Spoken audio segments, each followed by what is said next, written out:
Отвечаем на второй вопрос. Висят собаки на кабане, допустим, в лозовых кустах. Подойти сзади у вас нету возможности, стрелять возможности тоже нет. Как добыть зверя, чтобы он вас не травмировал?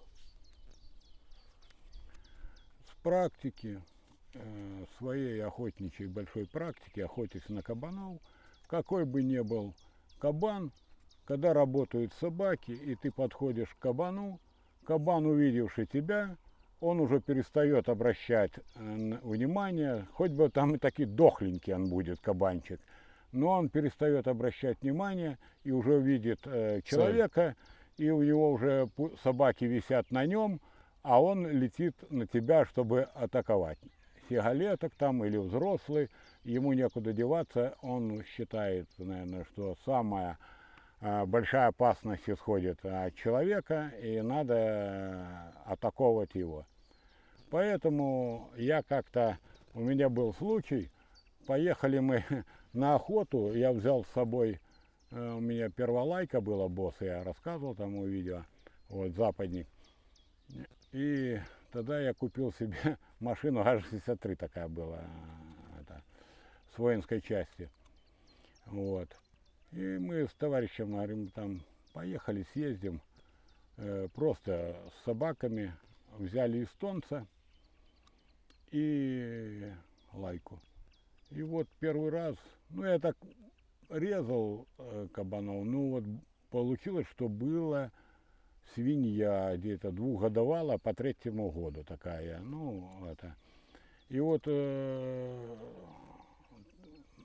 мы машину поставили, я начал ходить, и кобеля выпустили, он начал, как обычно, с под ветра сразу на большом широком поиске пошел, ну, пошел поиск. Вот. И я так, а я правее. И там уже я вижу, кабан порылась, как перед лёжкой обычно есть такие вот порыты, и где-то должны, чувствую, где-то должны рядом, вот лежать они просто. И подрываются кабаны. И я начинаю свистеть, кричать: босс, босс, босс. А у меня ни ружья, ничего, только нож был с собой. И вот летит босс, и за этими кабанами так шух ушел. И так полукруга. Я знаю, там лес заканчивается, они должны, ну, назад идти налево. И я такой, кварталка, набежал, стою, и ведет босс. Ну, отбил вот это, оказалась такая свинья по второму году, где-то года два. Это хорошая такая свинка, килограмм, ну не знаю, ну не столь важно, весов не было, я не взвешивал, ну крупная, хорошая, жирная. Вот, он ведет, и я так вот смотрю, ведет на меня, я забежал, встал, вытащил нож. И у меня, гляжу, крупный кабан, я куртку снял с себя, и в одной руке держу куртку, а во второй нож. А вот и он ведет так, хватку сделает, и она разворот за ним, она опять так, ну, на кругах, он все время на кругах. Он прямолинейно никогда не убегал от кабана, я про это уже рассказывал. Это, он все время на кругах. Это. И она так вот выходит, увидела меня и так стала в сторону обходить.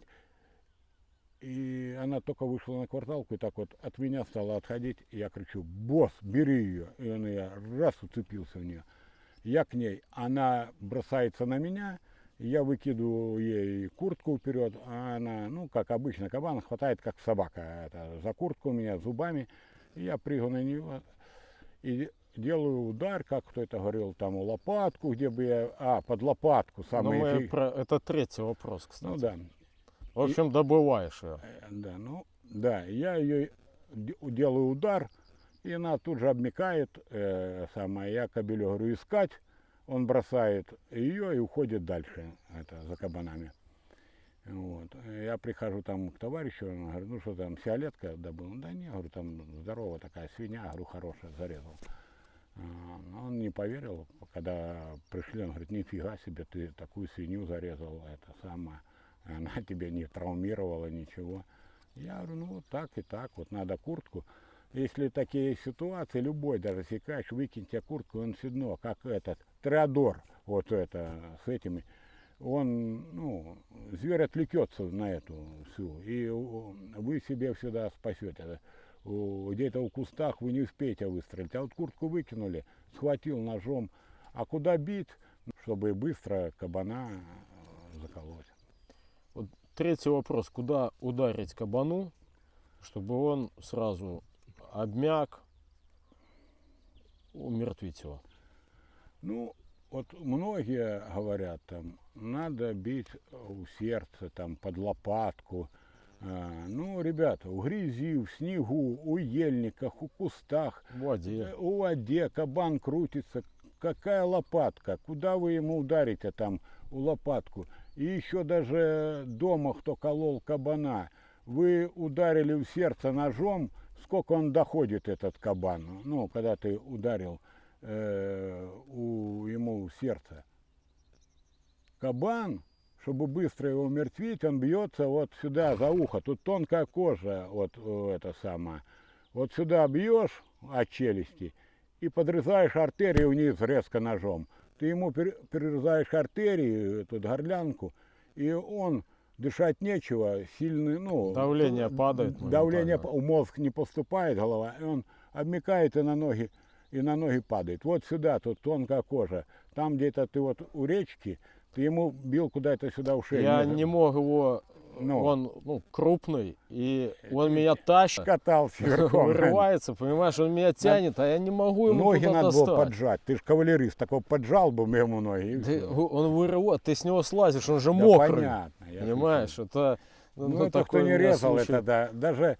Даже на сигалетка сесть, и то он этот самый тебе подбрасывает. Да, надо, сигалетка, мой брат как-то тоже там бегает, тоже суетится. Я говорю, уйди, сейчас покажу. Босс это держит, сигалетка, водя там за ухо его. Это самое. Я подбегаю обычно к передним ногам сюда, не сзади, а то он сбросит тебя. Надо садиться, ну, как бы к передним ногам. И сюда ножом тырк ему, и вниз. Оп, и все. И эта свинья, я тырканул, и она обмякла сразу. Я кобелю искать, кобель пошел дальше за кабанами, а она все. Так что бить куда это под это. И в таких ситуациях лучше, если кабан там на вас, лучше ему на руку выбросить в сторону руку и куртку какую-то выбросить. Он схватится зубами, начнет рвать ее, и вы как бы не травмируете Выиграете вас. время. Выиграете время в этом. Вот. А бить, чтобы умерствить самого кабана, был такой случай, я рассказывал, нет? Ты начал рассказывать. Вот был случай такой, были мы на охоте, и у меня был старый кобель, Таран. таран, русско-европейский, ему 11 лет было. И тут цепляет он кабана и уходит. Ну, все там собаки побегали, короче, и пришли. И такой Туманский Владимир Иванович, вот если кто не верит, можете у него спросить. Он поехал и за 5 километров под такая деревня Слободка есть была на Девицы. Вот, нашел кобеля, он работал в таких мелочах там по кабану. И он подпустил своих 2 западников таких крупных, и выскочил этот кабан, и он как-то пулей стрельнул ему, там типа в штык промазал, и вторым стрельнул, и побежал, говорит, утекать у него. И когда вторым стрельнул, он стрелял картечью, не знаю, как собаки целые стали, что на охотах с лайками это вообще недопустима стрельба картечью по зверю. И я вот могу интересный тоже случай напомнить, расскажу про картечь, про это. И он приехал, говорит, там я стрельнул по кабану, вроде бы упал, собака оставил, приехал к нам. Не стал даже добывать. Мы туда приезжаем, собаки работают. Лежу этот кабан, как бы на передних, задом толкается, передние ноги у него. Он стрельнул, перебил ему 2 передних ноги картечью. И он так все живой, здоровый, сикач, все, там у меня есть фотки.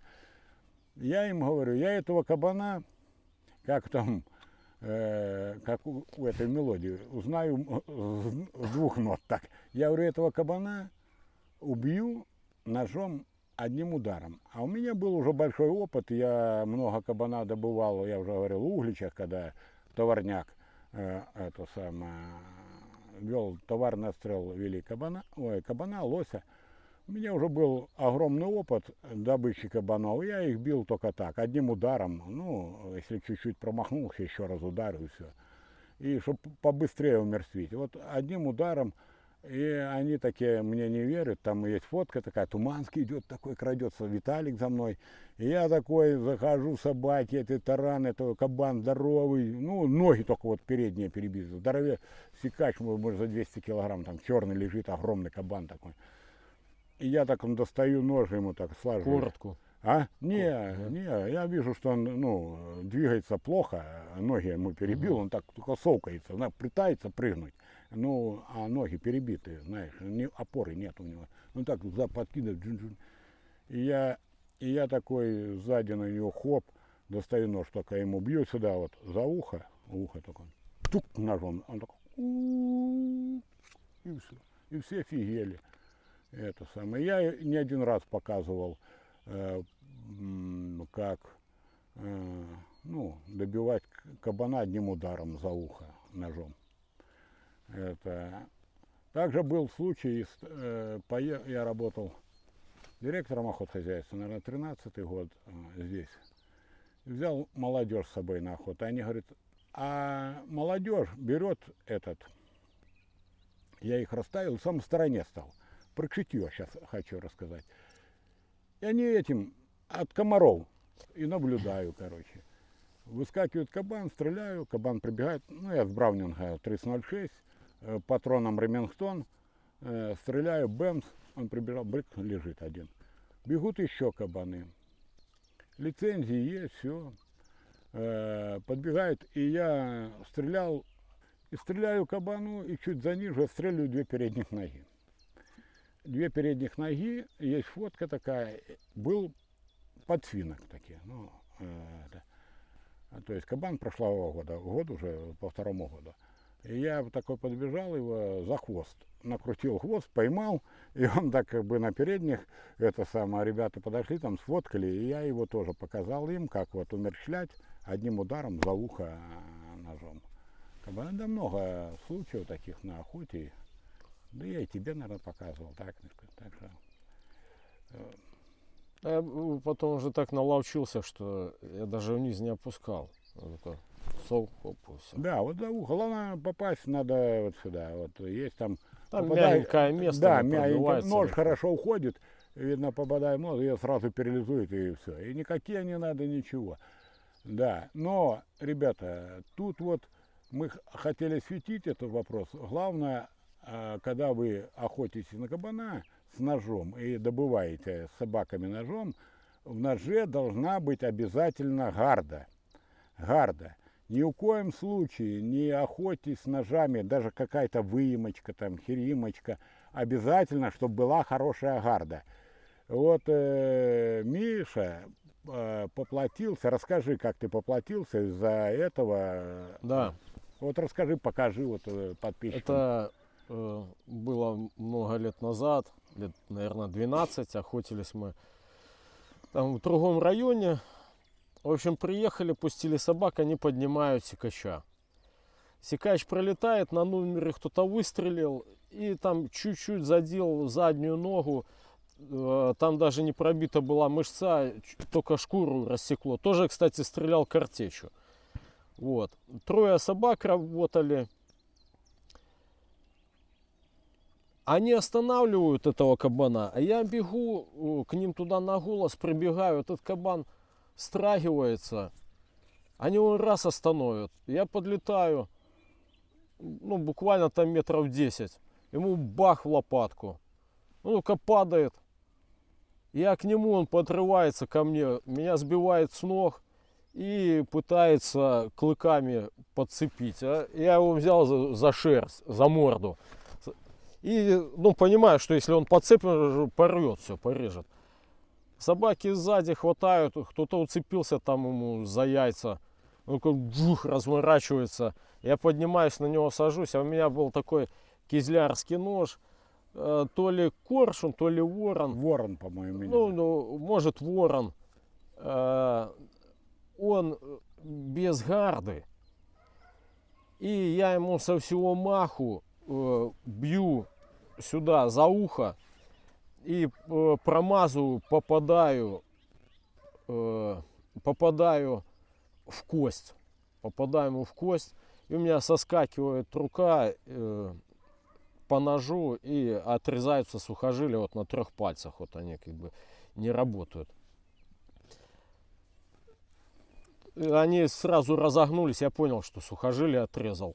И потом я вот 2 этими пальцами ставлю рукой, тух, попадаю ему в артерию, он все, и поплыл. Я слажу с него, тут Саня там прибежал, майку снял, перебинтовал, тут, ну, перевязал, кровище же-то льется. Я говорю, давай. А собаки кинули и пошли, поднимают еще одного сикача. Я ему говорю, давай, как бы, ты меня в больницу завези, а сам уже возвращайся, тут уже доохотишься, и собак потом привезешь домой. Но он так и сделал. Я в больницу приехал, меня сразу на операцию, 4 часа они там это все шили. Ну, лепило, в общем, не такой очень низкой квалификации. Шили так, конечно, тяп-ляп, тут все такое было. Так, знаешь, я бы, наверное, получше шил. Ну, в общем, вот так вот. На что бы вы ни охотились. К примеру, раненый лось лежит. Вы начнете резать без гарды. Вот бывает ножом тырк, а навстречу вам головой Да. мотнет. Удар, рука пошла, вы пальцы себе отрезали. Так что это вот показывают там якутские ножи, фигутские ножи. Да, им хорошо там эту строганинку резать может. Мясо есть. Да, может лупить, там что-то разделать, порезать. Но дорезать, добивать зверя обязательно должна, запомните, чтобы себя не сделали инвалидами, это самое, обязательно должна быть гарда. Топор. Как топором кабана. Мы раньше охотились, у меня товарищ Леха был такой. Вот этот был собака у меня, босс. И я его стал брать, еще эстонская гончая была. И я стал его брать на такие охоты, да. И он вот в августе мог поймать фиголетка эстонец. Кабана нефиг делать, это где-нибудь в траве, похеру, это ловил, такой был эстонец. Начал это за кабанами с нами ходить. И мы осенью прихватили вырубки кабанов собаки. И босс подловил этого сигалетка, а у Лехи был топорик такой маленький с собой. И он, короче, в такой ситуации, раньше, сейчас я отступлю, потом вернусь к этому рассказу. Как-то я, когда учился, лайки были, приехал за Сожей, там ходил по кунице. Ну, они белочку, куницу, собаки искали, молодые эти мои первые лайки. И я пришел к одним там леснику, и там были сыновья, и сосед пришел. И они мне как-то начали рассказывать сказки, что я тогда еще неопытный охотник был, по зверю я только на зайца, на лисицу, на утку охотился. И они начали рассказывать, что кабан такой очень страшный зверь, что по тропе лучше за ним не ходить, у лоб его не стрелять, то что пуля отскочит там от этого. Ну, это все, да, им сказки кто это рассказывал. То, что раньше, когда я парнем был, им приходил я к охотнику и говорил, земля пухом, дядька Кадик, говорю, как заряжать патрон у 16 калибр. Мне дядька дал 16-ку, он сторожем был, ну тогда, как и вот давали эти после войны, 16-ки. Да, все так охотились. Да, мне дал 16-ку, и говорит, и гильзы эти железные. И я пришел ему, говорю, ну не знаешь, пацан. Говорю, как? Ну, он говорит, ты вот берешь молоток, мне рассказывают, капсуль центробой, забил. Потом, а сколько пороха сыпать? Берешь наперсток, что женщины шили этот, и наперсток сокола сюда. Потом забиваешь газетами, снова это самое, ну, дробь засыпаешь, и тоненький слой газеты снова. Вот так он меня объяснял. А потом приехал Вадим Васильевич, он в Москве врачом был, и отец его военный был на Дальнем Востоке. И он, это самое, ну, грамотный человек. И я у него был с ПНЛ, я как сейчас помню, синапс. Да, какое-то медицинское слово, там термин синапс. Русский с ПНЛ. И мы с ним, он натаскивал его, там, это, поноску, чтобы давал, все. И я вот с ним охотился. И он грамотный, и меня первый научил: Володь, сколько пороха насыпать? На банке написано, например, 2,2 грамма, весы. Вот. Ответил, потом, может, там, не прижимая. Потом тонкий пыш, 2 войлочных толстых и снова, прокладки. И засыпал и тоненькую прокладочку в железную гильз. И если парафина нету, то воск, пчелы были. Берешь, линул и так раз я по бокам, ну, большим слоем, чтобы не выскочил этот пыш. Вот он мне грамотно, правильно, все доходчиво рассказал. И мы идем на охоту, спрашиваем: Кадик, он спрашивает на открытие: ты какой дробью в утку стреляешь? Он там: 4. Тройкой. Тройка. Не, говорит Володя, не надо, 7 стреляйте. И вот он мне все правильно преподнес. Я его ездил в 18 году в Москву на встречу там выпускников. И заезжал к нему. Он в прошлом году умер. Земля ему пухом, Вадим Васильевичу. Вот. Но я его еще увидел живым, мы с ним поговорили, там побыл в его квартире. Я его очень уважал и уважаю. Он молодец такой, Вадим Васильевич. Вот. Такие вот дела. Так что, ребят, надо все у опытных и грамотных. Ну, сейчас тем более интернет есть. Все вы можете взять с интернета, подсмотреть. Это лучшая книга. Раньше охотничьих книг было очень трудно достать. Их было очень мало. Справочники охотника там 80 какого-то года, 6-го или что там был. Их и сейчас очень мало. Да. А все можно в интернете сейчас найти. Так ты отступил от рассказа по да. кабану. Да, по кабану. И вот эта собака держит. Я вот видел, я рассказывал, что это пуля не пробивает лоб. И вот Леха подбегает, кабан на него бросился. И он как-то в сторону скочил, и этим топориком только тук ему. И гляжу, и так со стороны стою. Гляжу, этот кабан побежал, и так вот топорище вверх, и во лбу топор течет, и по лучу кровь течет. Так вот бежал. Преступление и наказание. Да. И вот это самое. Это вот на самом деле он загнал ему топорик по самый обух, прямо в лоб. И он с топориком так пробежал немного и забурился. Ну так вот, может, 3 метра забурился. Тогда у меня не было камеры, я бы снял это все.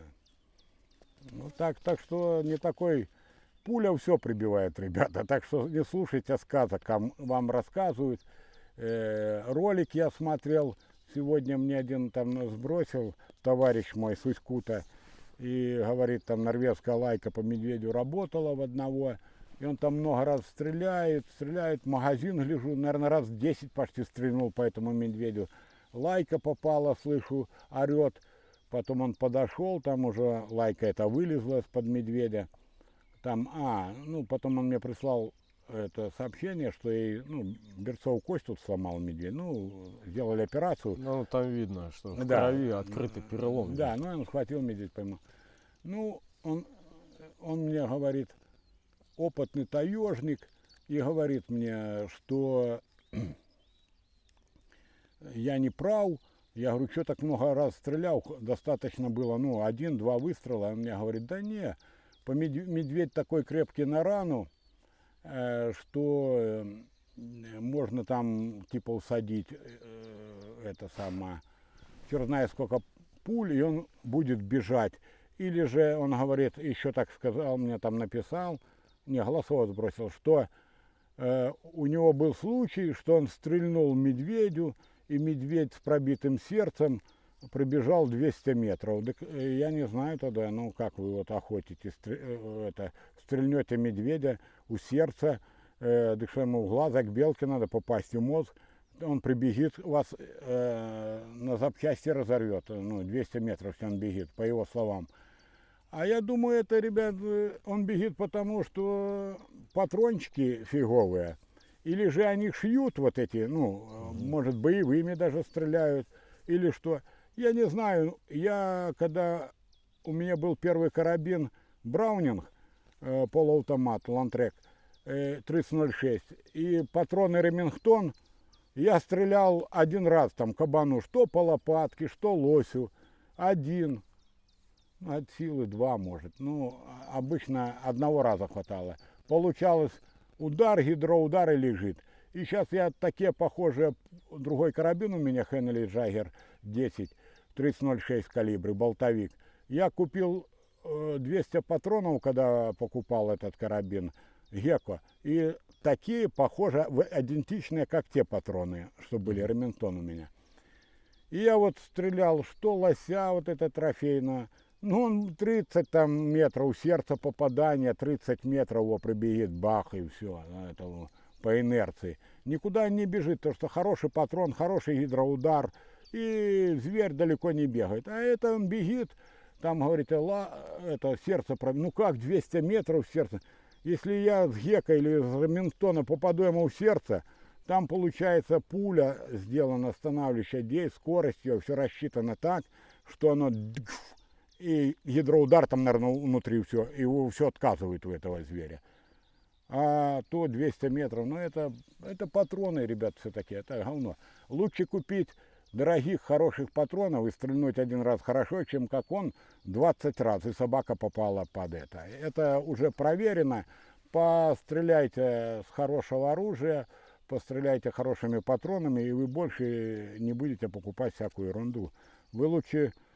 Стрельну раз. Я вот поехал на пристрелку, еще отвлекусь, скажу по поводу этого случая, по патронам, почему зверь бегит.